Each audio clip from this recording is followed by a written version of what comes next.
Alright, going for trip 2 around the Green Trail. First time I've had the KTM out in a little bit.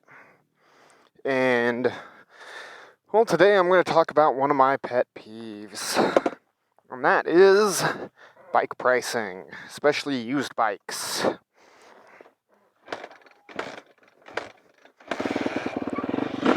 And part of that is because accessories don't really add value to your bike. To certain people, certain accessories might, but a lot of them don't. So your 2008 CRF 230 that's got a pipe on it is not worth over $3,000. Posting what your bike costs new and saying, well, I'm asking a reasonable price, is not being reasonable. With a lot of them, the blue book is $1,500 or so, maybe $2,000 if it's really nice. Probably the best way I saw it put was with Yamaha blasters. I can't remember who did the video, I saw it here on YouTube. And basically what it boiled down to is a really nice stock one is worth, well, about $1,500. And one that's modified really well might be worth about $1,500. But your beat up one, just because it's got the FMF on it, does not make it worth $1,500 or more. Another pet peeve is, yeah, I know, I've got a lot of pet peeves. But it comes down to doing the maintenance on your bike doesn't add value. Fresh oil change. Don't really care, that should be done on it regardless. If you got new tires on it, congratulations, you wore the old set out, you put some new ones on it. And for a motocross bike like the one I'm on right now, which I'm way too slow to take full advantage of, telling me, oh, it's got a new top end with 20 hours on it. Okay, if you go by the book, it's about due for another top end. I know they can go further than that, but especially just trail riding when you ride like I do. But depending on how you ride, 20 hours is top end time.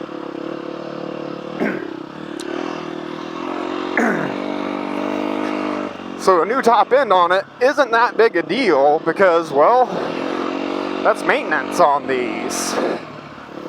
Now if you've got like an XR200 and it's got a new top end on it, that's a little bit more understandable because those with oil changes, and if you don't just beat the crap out of them, they last a long time. And one thing you'll see in a lot of dirt bike ads, and for older stuff it is a selling point, newer stuff, it's stock stuff. But when somebody's like, oh, I've got this bike and it's got XL wheels on it, okay, a lot of bikes have those from the factory, it's not a big deal.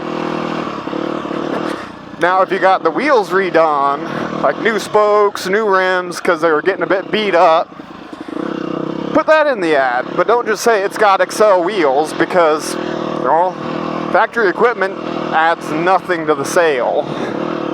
It adds nothing to the allure of the bike to me. Now you take something like a XR200 where it's got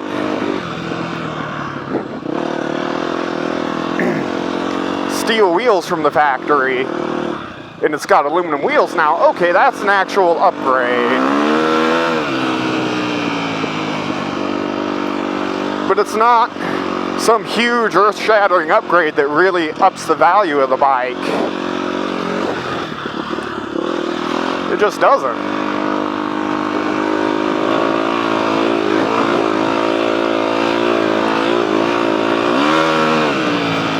And if you converted your SXF KTM to an XCF, well, Newer ones, that's a stator upgrade and some other bits.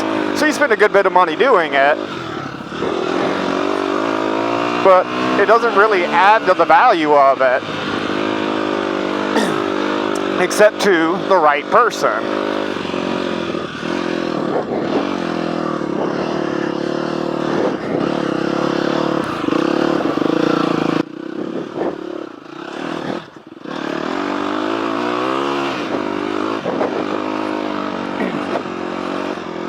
Now when you get into street bikes, you have a lot of people who are like, oh, it's got 10,000 miles.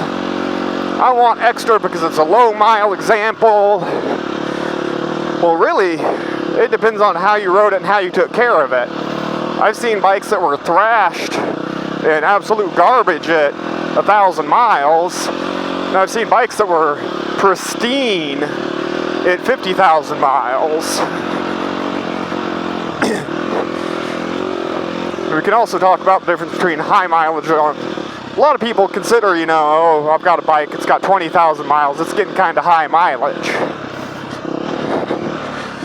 But you look at other bikes and it's like, oh, look, it's got, you know, 70,000 miles.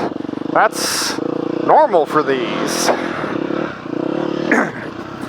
When I worked at the bike shop, there was a lady that would stop in that had an FZ1.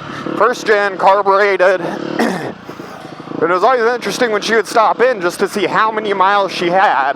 So last time she stopped in while I was there, it was sitting at 289,000 miles with the original motor. So bikes will go and are capable of a lot more miles than people tend to give them credit for. And she did not ride it nice.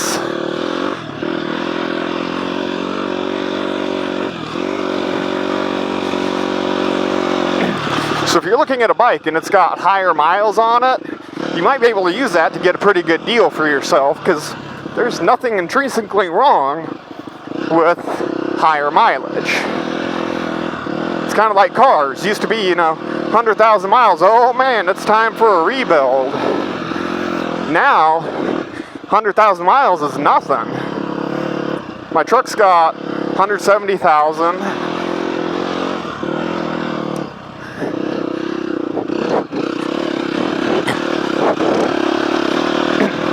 My bike's got 104,000 on it. Street bike, not this one.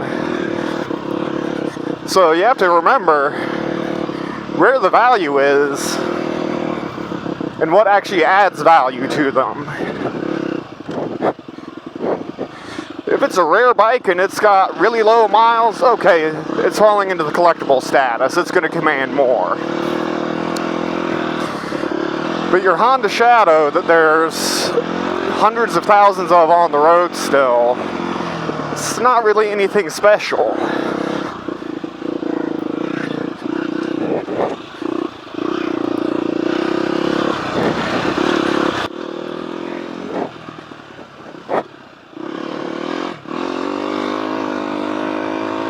Dirt bike with 20 hours on it that you bought and then never used doesn't really have more value, except to you.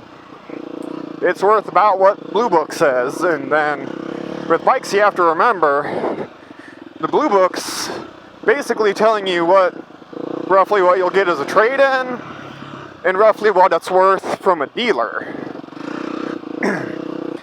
They don't really give you a private party on bikes the way they do cars. So when I see a bike listed above Blue Book and it's bone stock, you can tell it's been beaten up a little bit, it's not worth Blue Book. And the people that stubbornly say, yes it is, well, you get to sit on it for a while until you find somebody that either doesn't know what they're talking about or just really wants that specific bike.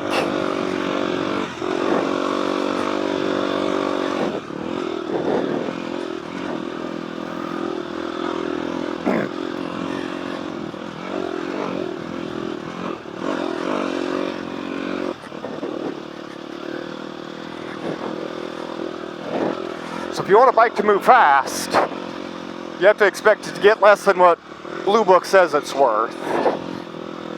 It's not necessarily that the bike's not worth it, it's just that people are tightwads when it comes to bikes, partly because they're toys. I mean, this bike, it's a KTM, it's dirt only, can only bring it out to the trails, can't ride it in my yard because I don't have enough property.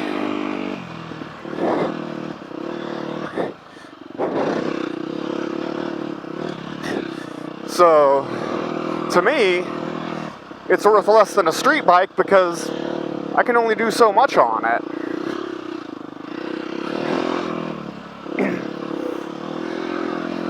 It's not that I think it's not worth Blue Book to somebody, it's that it's not worth Blue Book to me.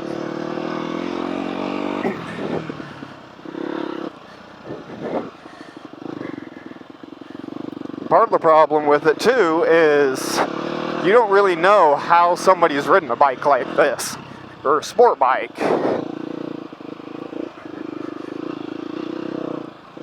They could have babied it around like I tend to, or I don't really get to the top end of the rev range, so the top end will last a lot longer. Or they could have just beat the absolute crap out of it, done the bare minimum of maintenance. I think it's still worth as much as one that's been well cared for.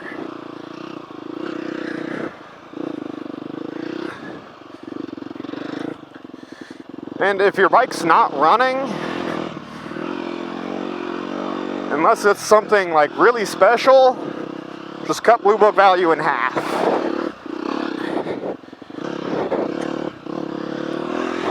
Don't even assume it's worth near Blue Book. So I've seen a lot of XRs, especially XR 200, XR 400, that people are selling for $2,000, redid the top end, but it doesn't want to run right since I did it, so I think the timing's off. I'm sorry, I can buy one that's running in good shape that nobody's screwed with for that much. So to me, automatically, even though I know how to fix them, your price needs to be half what a good running one is. And if it's a street bike without a title, it's really worth less. Whether you want to believe it or not. And saying, well, I was riding it around town today. Well, okay, why can't I get a title on it? Because without a title, I can't get it plated. If I can't get it plated, as a street bike, it's worthless.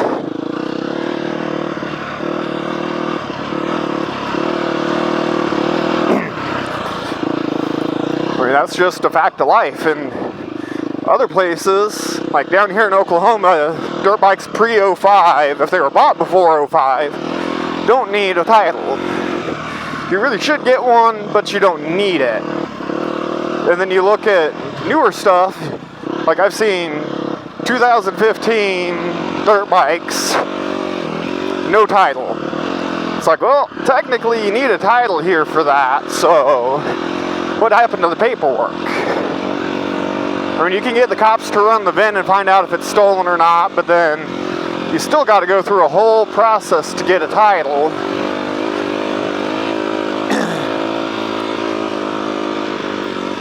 So depending on what it is, might be worth it, might not.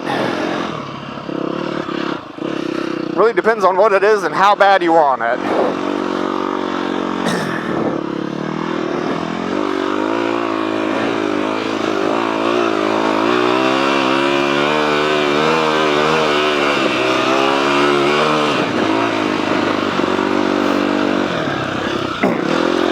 Up in Washington, without a title, stuff's about useless. If it's titled in your name, let people know, like, hey, it's in my name, I just can't find the paperwork, so we can meet at the tag agency and transfer it right there. That's acceptable. Because I know they take like 2 months to get you a title there. They're not fast about it. Here in Oklahoma, if it's titled in your name, get a copy of the title. It's like $20 and it'll show up in about a week. So if you can hold off for posting it for a week, go ahead and get a copy of your title. That makes it easier to sell and makes me know I'm not buying something stolen.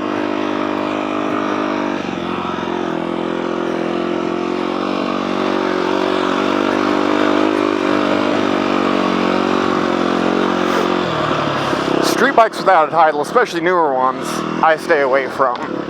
It's like a 1970 CB. I might consider it. You can go through the Title 42 process here. It takes a little bit of time and it's gotten a bit harder to do, but it can still be done. Now Washington, like I was hinting at earlier, without a title, you need a notarized bill of sale and a release of interest when you get it. And then you go to the tag agency, they look at the paperwork, they check and make sure it's not flagged in their system, and they give you another form that you then have to set up an appointment and take it to the state patrol office in your area. They're scheduling appointments online. I don't even know if they're doing it with COVID. But you get that piece of paper, you go get it inspected by the state patrol. They run it through their system to make sure it's not stolen, because unfortunately, you can run all the VIN checks and everything you want, and if the investigation isn't active, it won't show you that it's stolen.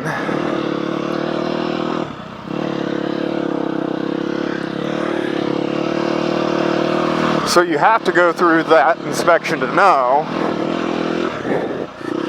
And unfortunately, that's a risk, because a lot of people aren't going to be like, oh yeah, I'll wait for the appointment to sell this to you, because they just want it gone. And they're like, no, I'll sell it to this next guy down the list, because he'll come give me the cash right now.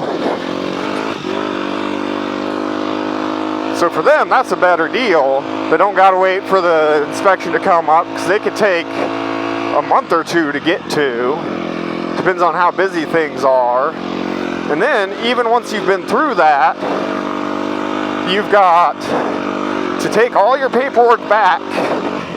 Once it's clear, the state patrol will give you some paperwork. You got to take it back to the tag agency. And then you pay a whole lot extra for your first registration. And then you've got to register it for 3 years before you can get a title. Now, you can transfer it during those 3 years, so that's not too big a deal, but it's still a 3-year process to get a title. You can drive it too, they let you register it. But if somebody comes forward and says, hey, that was stolen from me, I just never reported it, then they can come take it from you, and any money you put in it is gone. So it's still a risk. Here in Oklahoma, if you can get the VIN number on and make sure it's not stolen, you can... There are people that do Title 42 to help others out, and there are people that claim they do it and they'll just take your money and waste a bunch of your time. Because the process has gotten more complicated. So to me, if you're doing it, it's worth paying somebody that knows how to do it. There's some people that do it for a reasonable price, and the nice thing about Title 42 is basically they're sending a form off to the state saying, hey, is this in the computer? And if it's not, and it's not stolen, then you get to put an ad in the paper, basically, because you have to get approved for posting, so you can't just throw it up on Craigslist. But you post it in the paper with VIN number, hey, if this is yours, you can come claim it, but you owe me, you know, X much for the storage fees. I haven't heard of anybody coming forward and claiming a vehicle being done like that. But you make sure the value put is high enough to cover anything you have in the vehicle. Purchase price, any fixes you've done to it.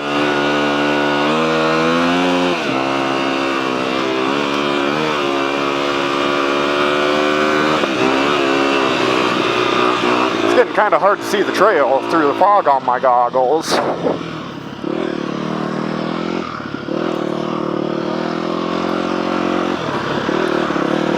But once you get that proof of posting back, they send another form to the state, and the state will send back a packet, and you take that packet with you to the tag agency, and you pay for your tags, the title, and then about a week later you get your title. So it's about a month and a half, 2-month process.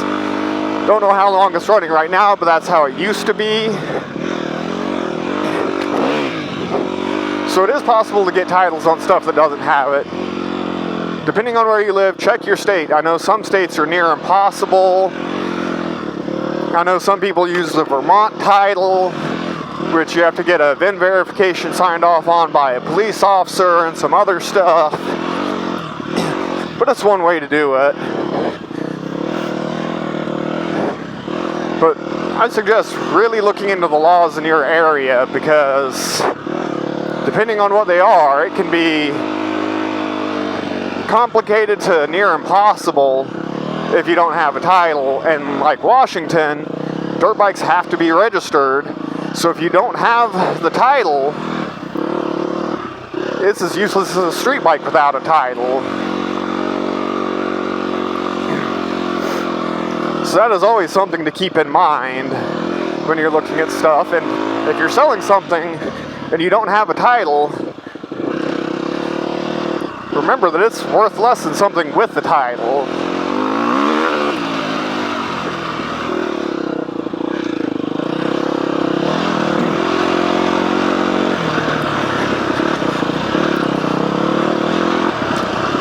But as always, it's buyer beware, especially when it comes to Facebook Marketplace and Craigslist and OfferUp.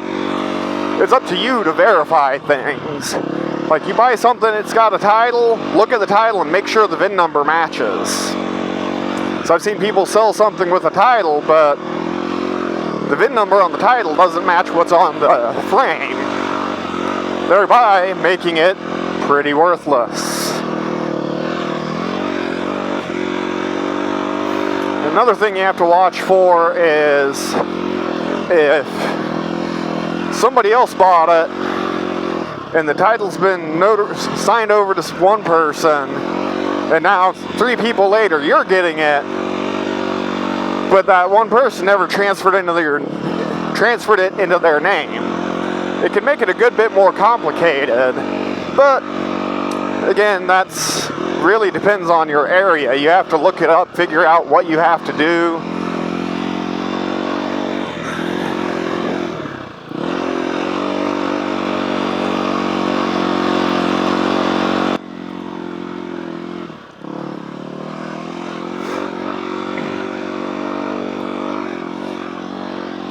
Then Facebook kind of pisses me off at times. That's because they can tell me exactly when I posted something 8 years ago, but they can't tell me when an ad was posted more than over a week ago.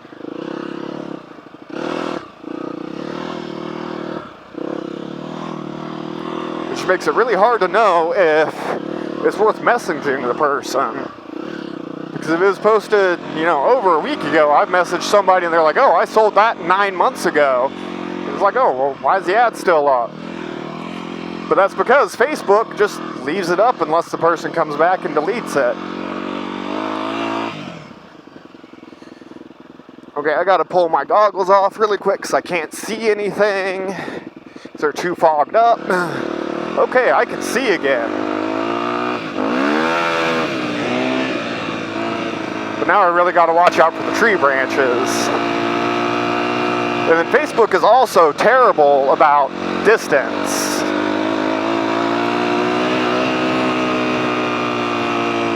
I mean, you could set it to search within 40 miles of a zip code or a city. Like, I'm searching here near Oklahoma City because I'm at Lake Draper right now on the Green Trail. And it'll show me stuff in Fort Worth, Texas, and not say, oh, this is a long ways from you. It's just, oh, here's this, but then it'll show me something in Guthrie, which is close, but not super close. And it'll say, oh, this is a long ways from your search area. And it's like, well, why are you showing me something from Texas when I'm searching central Oklahoma? Craigslist, I kind of expected to be all over the state but it also normally tells you kind of what city it's in without you having to open the ad.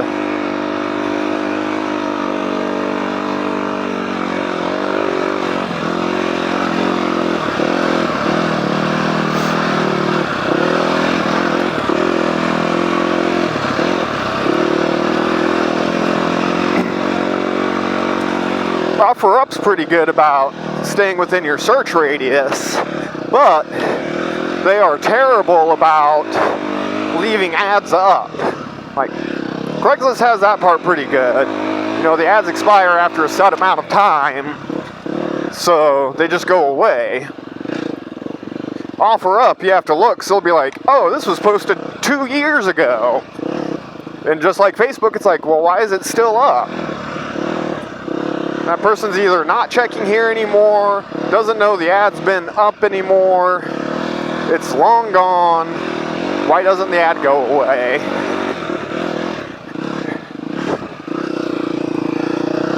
So Facebook and OfferUp, Facebook has the most things that bother me when it comes to buying used stuff. It also has the most people that think they know exactly what they have when it's really worth about half what they're trying to sell it for.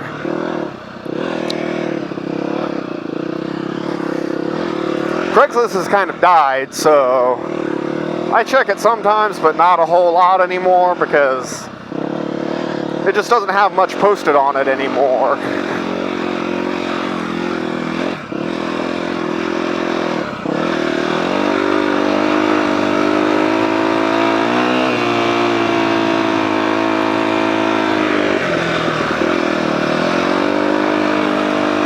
OfferUp really depends on where you're at. OfferUp was the hot thing in Washington, but down here everybody uses Facebook Marketplace. So I do find stuff on there. Sometimes you get lucky. The other day I picked up a CR80 with a blown motor for dirt cheap. And I'm using it for a project. I'm going to swap XR100 motor with a 120 kit and some other work done to it into it. And it'll be a fun little trail bike.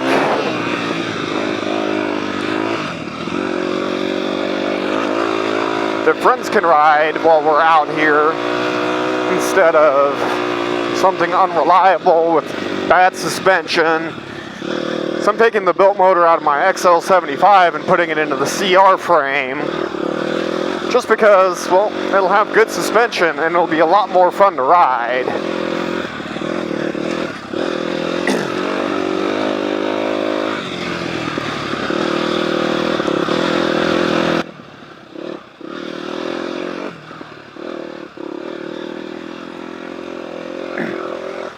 I'm still a noob at off-roading. I'm slow. A lot of people are much, much faster than me. But I've definitely started picking up a little bit of speed, especially on the easier trail like this one.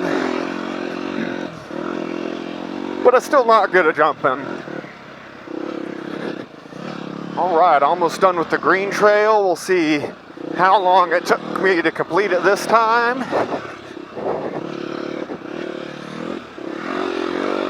I need to work on standing more.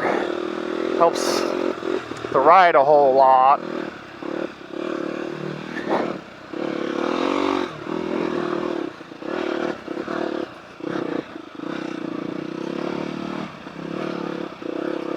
Alright, into the trail.